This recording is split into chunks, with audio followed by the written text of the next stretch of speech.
Okay, we're gonna start today's lesson by first graphing these two equations that you see below the warm-up. So what these equations are just standard slope-intercept equations. So we're gonna graph them using two different colors.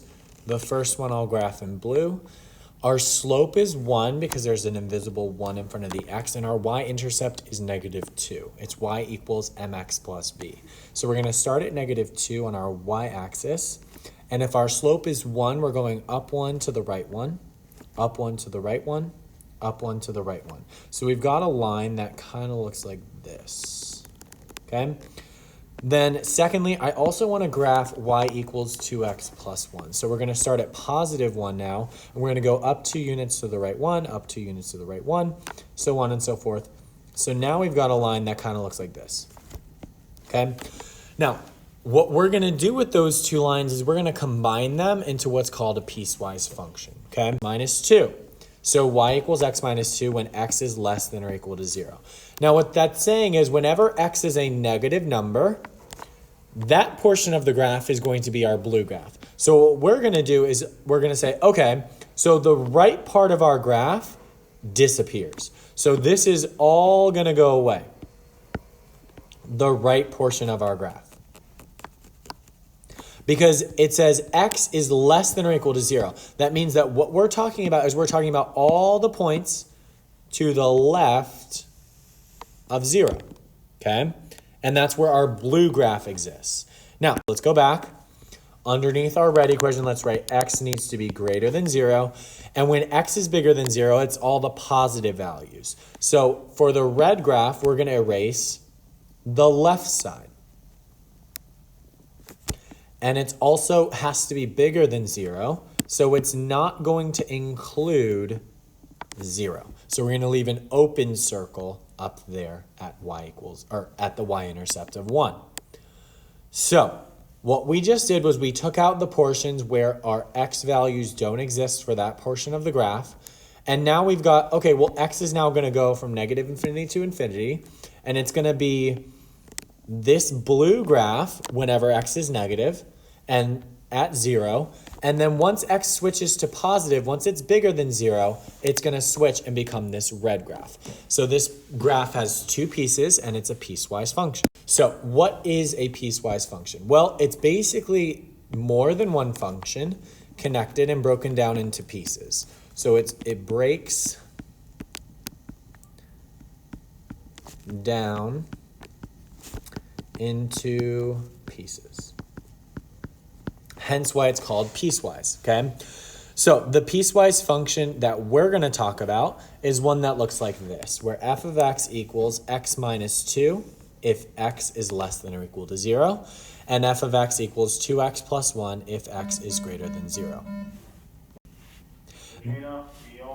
This is why we graphed y equals x minus 2 in blue. And this is why we graphed y equals 2x plus 1 in red, okay? Now, what a piecewise function does is it also defines when we're using which graph. So for x being less than or equal to 0, we're going to use x. We're going to do the same thing, but the red graph was saying, okay, this is when 2x plus 1 when x is greater than 0, okay? So we knew it had two pieces because do you see how there's two pieces to this function? And it looks exactly like we just graphed it on the previous example, okay?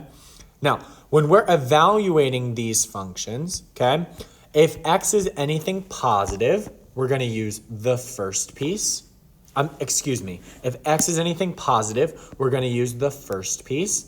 And if x is 0 or anything negative, we're going to use the first piece. I said it wrong again. If x is anything positive, we're going to use the second piece, which is 2x plus 1. If x is anything negative or 0, we're going to use the first piece, which is x minus 2, okay?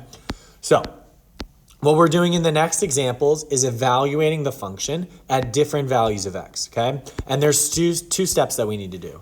So for the steps, you need to first find out what piece we're talking about based on your x value, and then take that x value and evaluate it in your function, okay? So each of these is going to have two steps. Our function for this example is f of x equals 2x plus 1 if x is greater than 0, and x minus 2 if x is less than or equal to 0. So when x equals 0, our first step is figure out which piece does it belong to. Well, if x is 0, just plug in 0, and we get 0 is greater than 0, or 0 is less than or equal to 0. And only one of these can be true. And of the two, we know that the second one is the true one, because 0 is equal to 0. So what we're going to do is we're going to say, okay, we're going to use the second piece, or piece number 2.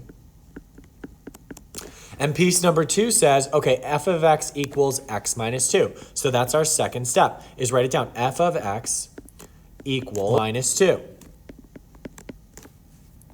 And so now we're like, okay, perfect. Well, all we need to do is say, okay, well, x is 0, plug in 0, and we're going to get f of 0 equals 0 minus 2, which will give us negative 2. So f at 0 equals negative 2. That's our answer. Okay? Now, the tricky part is figuring out, okay, which piece am I talking about when you're evaluating these? Okay? So for the next one, x equals 4. Let me erase. At x equals 4, we're going to look and we're going to be like, okay, which piece does it belong to? Well, is 4 bigger than 0, or is 4 less than or equal to 0? And I notice, okay, 4 is definitely bigger than 0. So in this case, we're using the first piece. So step number 1 was figure out which piece we're using, and we're using piece number 1, okay? So if we're using piece number 1, our function becomes f of x equals 2x plus 1.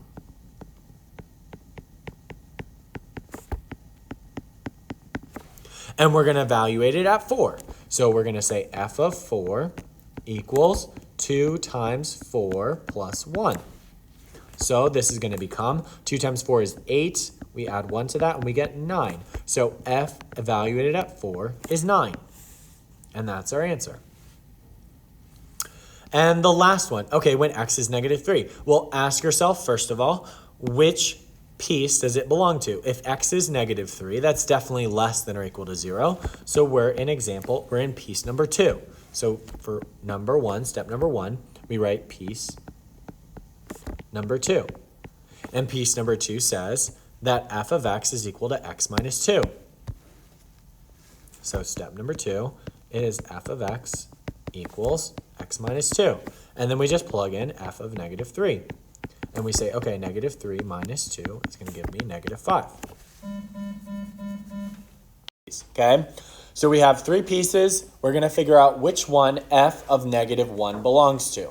Well, the negative 1 is my x value. So when x equals negative 1, which piece does that belong to? Is it less than negative 2? Is it between negative 2 and 5? Or is it bigger than 5? It's between negative 2 and 5, right? So we're in piece number 2. So I'm going to write, okay, that was step number 1. Find out that we belong to piece number 2. Step number 2 is, okay, what am I going to get when I evaluate f of x equals x plus 2? Because the x plus 2 comes from piece number 2. So now I just plug in negative 1. You get f of negative 1 equals negative 1 plus 2. What's negative 1 plus 2, guys? 1.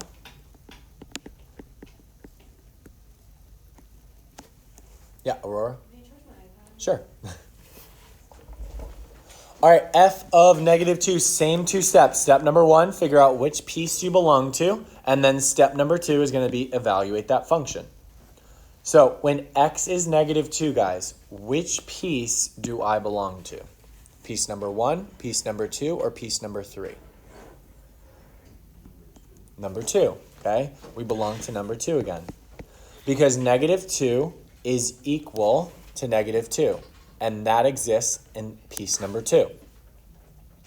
Okay, so we know we're going to be using the equation f of x equals x plus 2.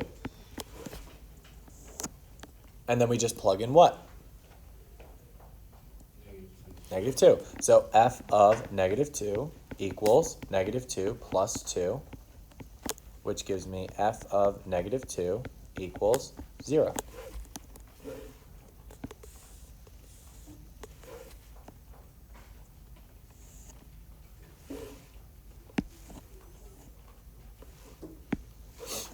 All right, f of 0. First, let's identify which piece does it belong to. Piece number 1, piece number 2, or piece number 3? 2, okay? 2 again. So my equation is going to stay the same. It's going to be x plus 2. So the second part is write the equation. F of x equals x plus 2 because we're still in piece number 2. We're in piece number 2, guys, because if you plugged in 0 for x, do you see how 0 would only make sense if it was in the second one? If we put 0 here, is 0 less than negative 2? No. And is 0 bigger than 5? No. Okay? So the only one that it makes sense is piece number 2. That's why we're plugging into piece number 2. Okay, so now we get f of 0, and we just plug in 0 equals 0 plus 2, which will give me 2. I would like for you guys to do the next 3, and I'll give you a minute and a half. Go. So what's my equation? Grace? F of 3 equals 3 plus 2. 3 plus 2. And you got 5. How many people got f of 3 is 5? Good. What about f of 5? Carson, what'd you do? So I also put that it goes to piece 2. Excellent. And we do f of 5 equals 5 plus 2. And what'd you get? F of 5 equals 7. Excelente. F of 5 is certainly 7. And for the last one, f of 10. Seth, what'd you get? 40. Excellent. Walk me through it. Hello. Hi. You'll get an email with explanation. Okay. Each number is 60, and you do 4x. A f of 10 is 4 times that 10, and you get f of 10 equals 40. Okay, Seth, why was this one piece number 3? Because it's greater than 5. Excellent, because if our x value is ever bigger than 5, then you use the piece number 3. Are we all cool with figuring out which piece our value belongs to? Okay? So it could tell you the value of x, or it could give you something that looks like this, okay? Just remember, whenever it looks like this, they're evaluating f at when x is negative 2. So you got to plug that in, okay? All right, our next part of this lesson is when we're graphing the piecewise function, okay? And there's 4 steps to those types of problems. Step number 1, you're going to graph each piece. Step number 2, you're going to take out the portion that doesn't belong based on the values of x. And then 3 and 4, you're just looking for the domain and the range, okay? All right, so let's do step number 1. We're going to graph each piece. So take a different color and underline each of those equations. And then write them over here. So we've got y equals negative x minus 4. And we've got y equals x.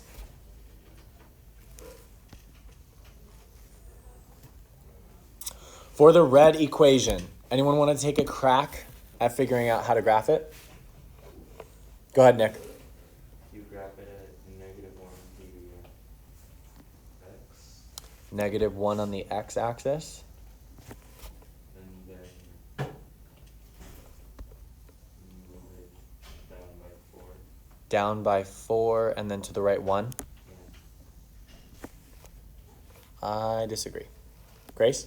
You first graph like the negative 4 point, and then you go down 1 into the left one. Excellent. Okay. So we're starting at negative 4. Grace, why are we starting at negative 4? Because that's your y value in the equation. Excellent. Our y-intercept is negative 4. And my slope is what, Brady? The slope is Negative 1. What were you going to ask? it's negative 1 over 1, right? Yeah, it's negative 1 over 1. So we go to the left. Is that what? Negative number. It's always 1. So we go to the left. So it's negative 1 over 1. Yeah, so we would go down 1 and then to the right 1. Yeah, that's Yeah, so down 1 to the right 1. down 1 to the right 1. And then that way, do you see how at the end of it, our graph is going to tend downwards as we move to the right? Just double check that, okay? It's going to go down as we move to the right.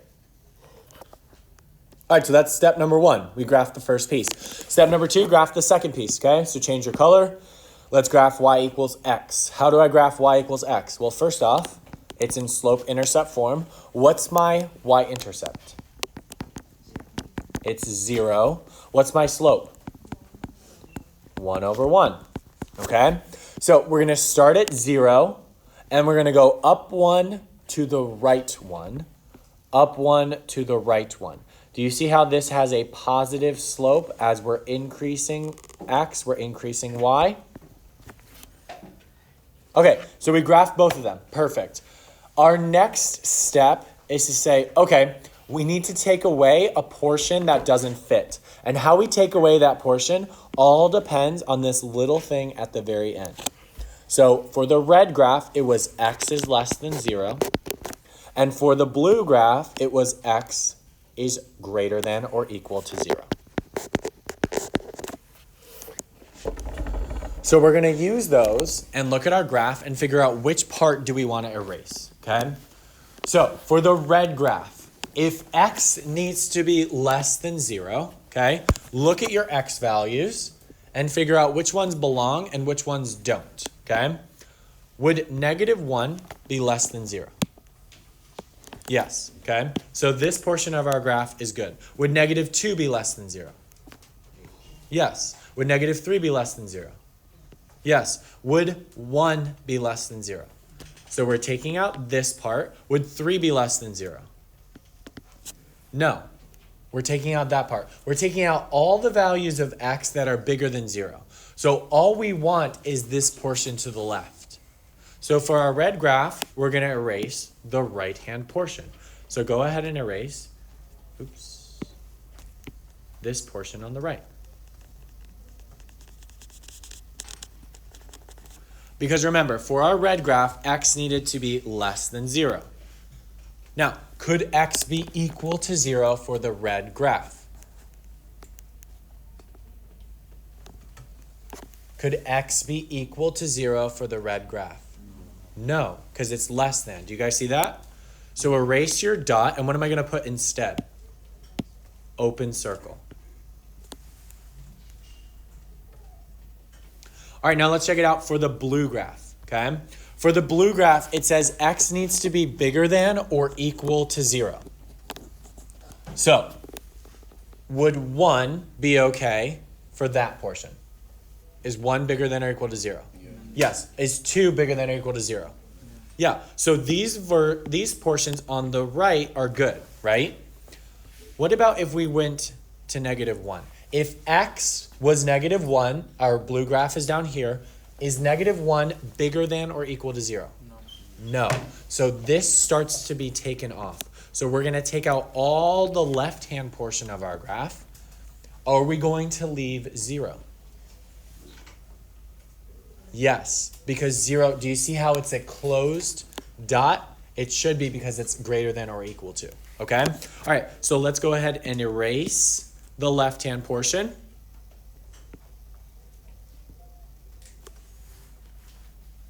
And do you notice how the graph picks up exactly where the other one left off? It should always look like this. Do you see how the red graph stopped at 0 and then the blue graph started up at 0? Okay? It should always meet up at the same point. Okay? There should be no gaps in the x direction on your graph. Okay? All right, now let's define the domain and the range. Okay, those are steps number 3 and 4. So the domain here is what are all the values that x could be? Is there any restriction on the x values? Well, let's take a highlighter. Could x be -11? Why not? Brady? Because the point stops the line. But what about this red graph? Couldn't you continue it on forever? Isn't that what the arrowhead means? What about -1,000? Could x be -1,000? Yeah, the red graph will eventually reach negative 1,000. What about positive 12? Yeah, the blue graph is going to reach that, okay? So is there anything that x can't be? Could x be 0? Yes. Yes. Do you see how at 0, the blue graph hits it at 0? So our domain, if our domain is everything, what do we write it as? Carson? All real numbers, okay? So it's all real numbers. Yeah. You could, but I'll help you out with that one. Okay? Now, our range is not all real numbers, okay? So our range, we have to look at the y values, okay? So what values of y does our graph exist? Does our graph exist all the way up at 12? Will our graph continue on to touch positive 12? Yes. Yeah, will it touch positive infinity? Yes. Yeah, it'll keep going up no matter what. Where do the y values stop? 0. At 0, but do you see how the red graph continues on past it? Oh. Where do the y values stop completely? Carson? Negative 4. Do you see how nothing exists below that red circle? There's no part of our graph that continues on down there. So we say y needs to be what compared to negative 4? Bigger than it or less than it? Greater. Greater than. Can it be equal to negative 4? No, No, why not? because it's I don't know. It's an open circle. Okay? It needs to be bigger than negative 4 because it's an open circle down there. Okay? This is tough. Okay? But I have high expectations of you guys, so I need you guys to pay attention to the next one because I want you to try the third one on your own. Okay? All right. Go ahead and jump over to the second problem. Okay? Same exact thing. We're going to use two different colors, graph our graph, take out the portion that doesn't belong, and then find the domain and the range, okay? So go ahead and underline the first one. I don't care what color you use. I'm going to use red and I'm going to use blue. So the red graph is going to be y equals x plus 1. And the blue graph is going to be y equals negative x.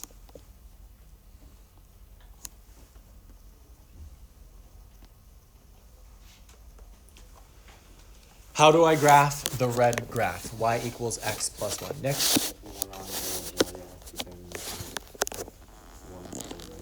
Excellent. My y-intercept is the 1.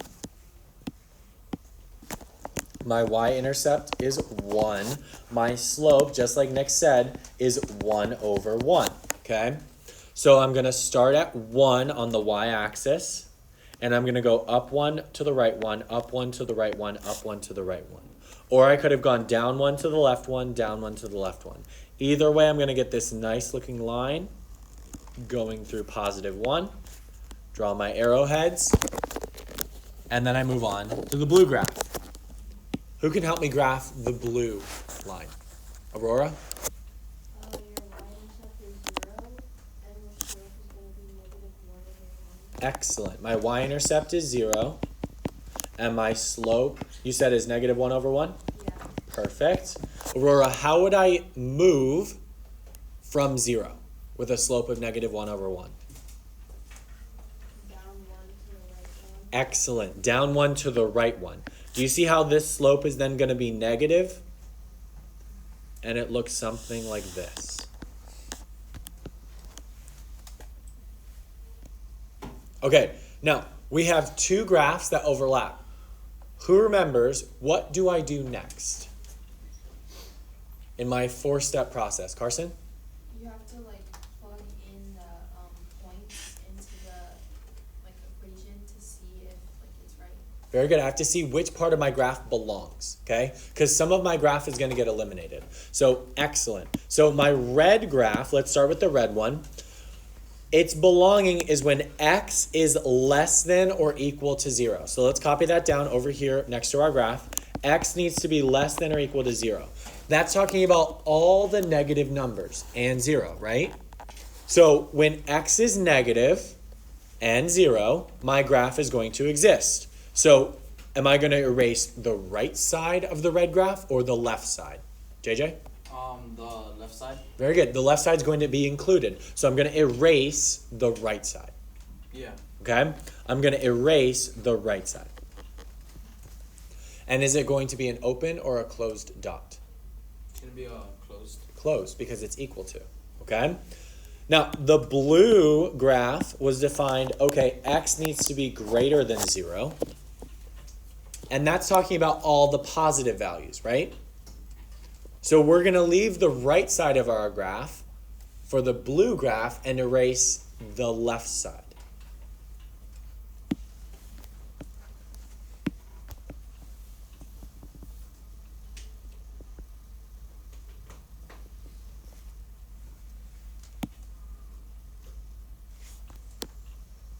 Now, my graph is very close to being completely right, but there's something that's off. Does anyone notice it? Aurora? What has to be an open circle? The blue dot, The blue dot has to be an open circle, but why? because it's not equal to 0. Very good. It's not equal to 0. Do you see how one of them is equal to 0, the other one is not? The one that's equal to 0 needs a closed dot, because this one right here is saying at 0, we can either be the red graph or we can be the blue graph. You need to pick one or the other, okay? And it will always pick that for you. So go ahead and erase that dot at 0 and put a blue dot instead. I'm sorry, a blue open circle instead. All right, so we're done graphing, okay? We're done graphing. Now we just need to find our domain and our range, okay? What is the domain of this graph? Is there any restriction on what x can be? JJ? It's gonna be. It can't be less than 1. It can't be less than 1. So it doesn't exist at -2? Oh wait, that's y. For the domain. Ah, very good. That is y. For the domain, it's gonna be all real. It's all real numbers, right? Because you see how the red arrowhead's pointing to the left? So it's going to continue on for negative infinity. And the blue arrowhead's continuing to the right. So it's going to continue on to positive infinity. So it can literally be any number that it wants. There's no restriction on x. Okay? So the domain is all real numbers. Aurora? Will the domain always be all real numbers? Not necessarily. Okay? Most of the time, I would say 99% of the time, it's going to be all real numbers, okay? And your range is going to be something funky, but maybe I'll add a question in there where your domain is not all real numbers, okay? All right, your range. JJ? Y less than or equal to positive 1. Excellent. Y needs to be less than or equal to positive 1. Why? Why, JJ? Because everything under negative. Oh wait, anything above -1 is not passing the line. Above -1? Above I mean positive 1. Oh, positive 1. Yeah. Anything above positive 1 is not part of our graph. Our graph only exists below positive 1. That's excellent. All right. And why is it equal to? Someone else tell me. Gabby? Gucci Marucci. Very good. The dot on 1 is a closed dot. Okay? Now, we're still including 0 as part of our range because at 0, our blue graph is saying that doesn't exist because it's an open circle. But do you see how the red graph exists at 0? Okay? As long as one of them exists, it's part of your range. All right? Okay. The last one, I want you guys to try on your own. Go for it. The red one should have had a y-intercept of -2, and you should have increased by 1, or had a slope of 1 over 1. So your slope should have looked like this. The blue graph has a slope of 4 and a y-intercept of 0. So it should have gone through 0, gone up 4 to the right 1, up 4 to the right 1. So your blue graph should look something like this, okay? And now that we've graphed both of them, we need to find our restrictions. So for the red graph, it was x needs to be less than 0. And for the blue graph, it needs to be x greater than or equal to 0. So for the red one, if x needs to be less than 0, we're going to erase the entire portion to the right of 0. Because x needs to be less than 0. So let's erase this entire portion. And it also needs to be an open circle for the red one, because it's not equal to 0. The blue graph, we're going to erase the left-hand portion.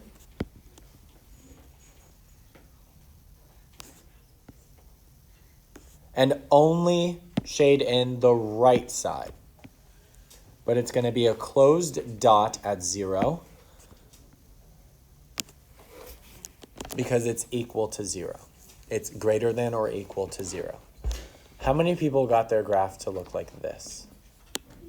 Good, okay? It's not going to come easy the first time, okay? But I have high expectations of you, so I do expect you guys to do this, okay?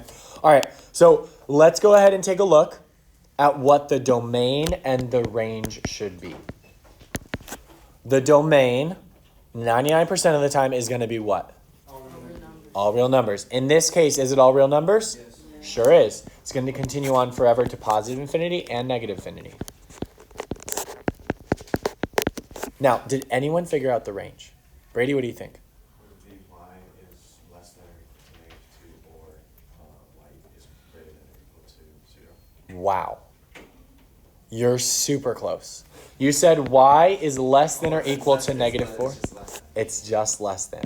Excellent, okay? So, do you see how the range, there's a little pocket right here where the range does not exist? Do you guys see that? So, we cannot just say that the range is all real numbers. We're going to say the range needs to be less than -2.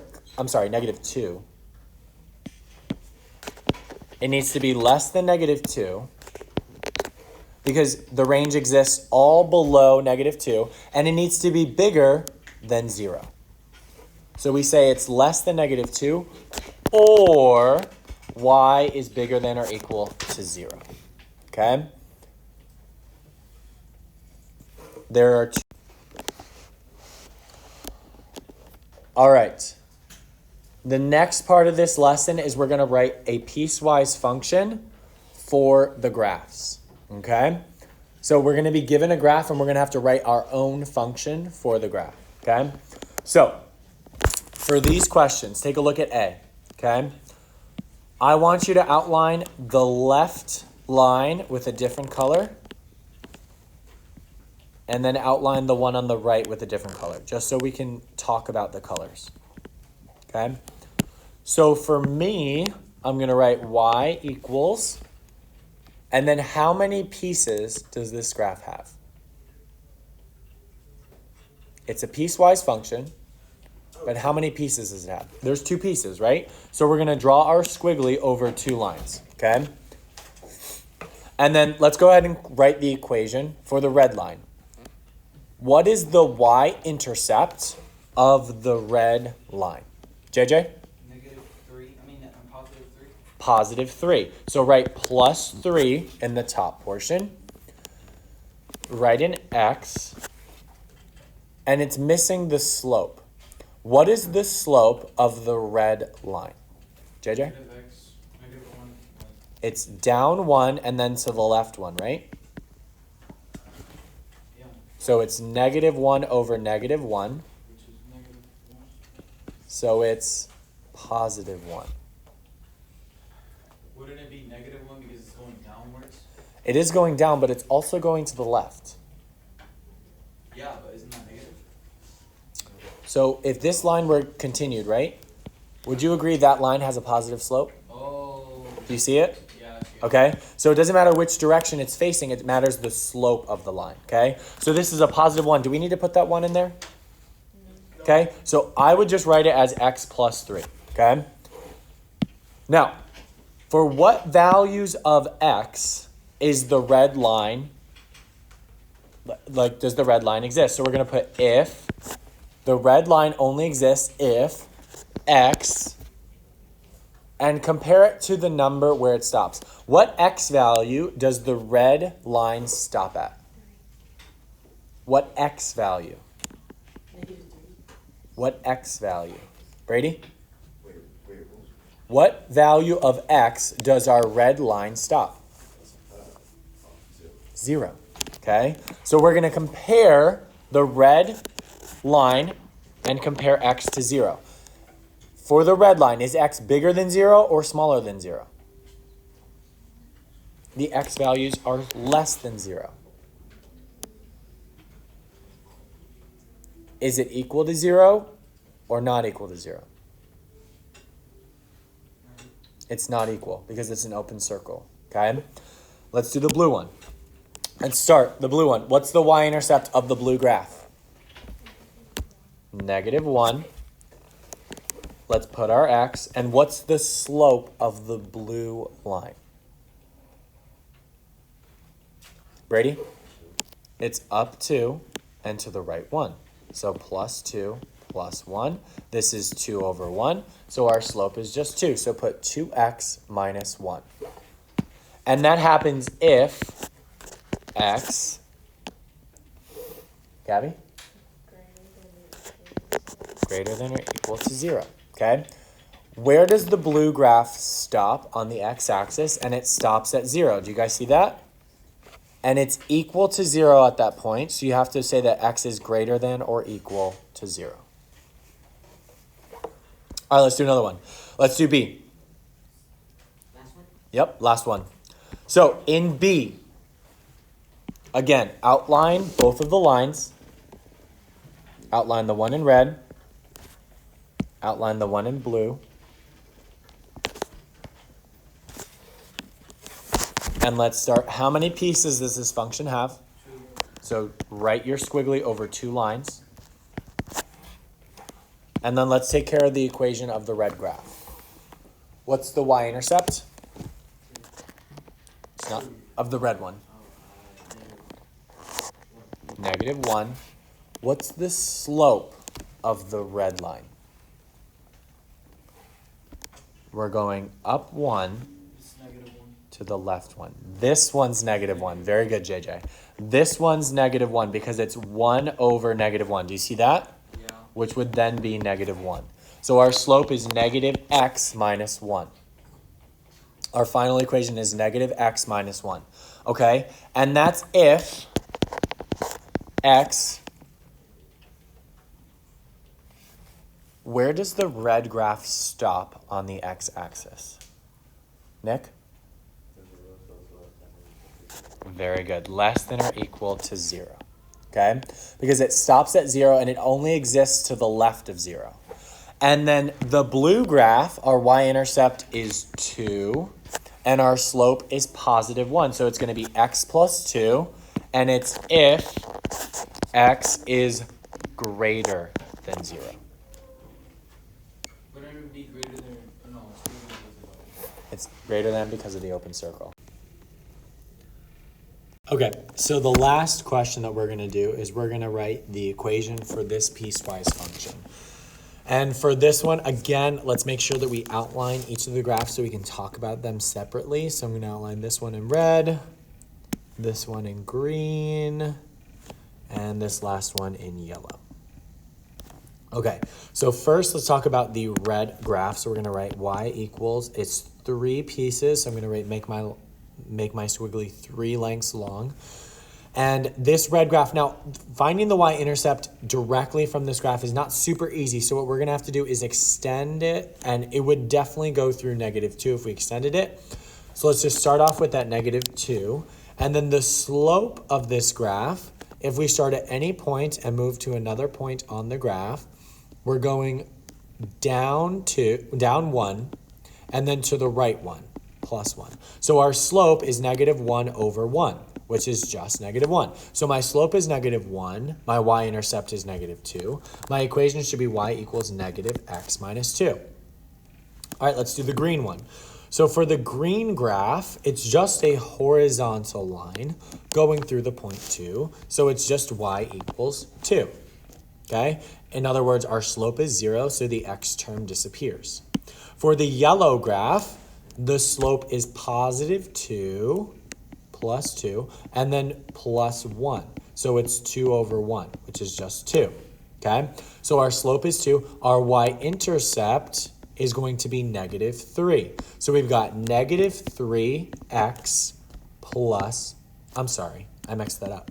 It should be +2x minus 3. Okay?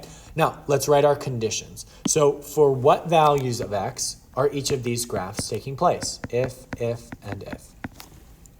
So for the red one, I see that all my x values are negative up until -2, and that's when the graph stops. So I'm going to say, okay, it's x needs to be less than or equal to -2, because once it gets to -2, it stops, and then the green graph takes over. So from the green graph, it's from -2 all the way to 1. So it's going to be -2 is less than x, which is less than 1. Remember, no equal signs here because these are both open circles for the green graph. And for the yellow graph, it starts at 1 and it continues to everything greater than 1. So this would be x is bigger than or equal to 1. And we've got all of our conditions. So that's how we write an equation for a piecewise function, okay? The last portion of these notes is graphing and writing step functions, okay? Now a step function is a piecewise function defined by a constant value over each part of its domain. The graph of a step function consists of a series of line segments, okay? So we're just gonna jump right into this and do an example, okay? So example 4, you rent a karaoke machine for 5 days. The rental company charges you $50 for the first day and $25 for each additional day. Write and graph a step function that represents the relationship between the number x of days and the total cost y of renting the karaoke machine. So what we're going to do is we're going to just draw two axes, an x-axis and a y-axis. Our y-axis is going to be labeled cost, and our x-axis is going to be labeled days. Now, we rented the karaoke machine for 5 days, so we're going to go 1, 2, 3, 4, 5. And then our cost was $25 for each additional day, starting at 50. So we're going to increment by intervals of $25. So 25, 50, 75, 100, 125, all the way up to 150. So when you've rented the karaoke machine for 0 days, it costs $0. But as soon as you start renting the machine, you're paying $50. So we're going to start with an open circle at 50, and it's going to continue all the way until you've rented the machine for a full day. So we've rented the machine for 1 full day, okay? Now, as soon as you start renting for the second day, your price increases to $75. So as long as you're still on the first day, you're at $50, but as soon as you start the second day, you're going to start paying $75 for the machine. And then it stops at 2. As soon as you start into the third day, if you need to extend renting it for the third day, you're going to start paying $100, okay? So still at 2, you're at 75, but once you start renting for 3 days, you're going to start paying $100, and it stops at 3 days. Then as soon as you go into the 4th day, then you would start renting for $125. And then as soon as you start paying for the 5th day, you're at $150. And our graph stops here. Now, what we have to do is we have to also come up with an equation, y equals, and it has 5 different parts. So we need to make sure that our squiggly is 5 lines long. Okay? The first value, or the first cost, was $50. The second one was $75. The third one was $100. The fourth one was $125. And the fifth one was $150. Okay? Now, when y was equal to 50, it's when x was between 0 and 1. When it was equal to 1, okay?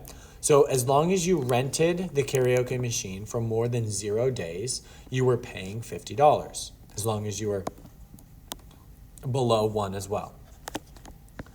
And then at $75, you were paying $75 if you were more than $1, or more than 1 day, but less than or equal to 2 days, as long as you were within 2 days.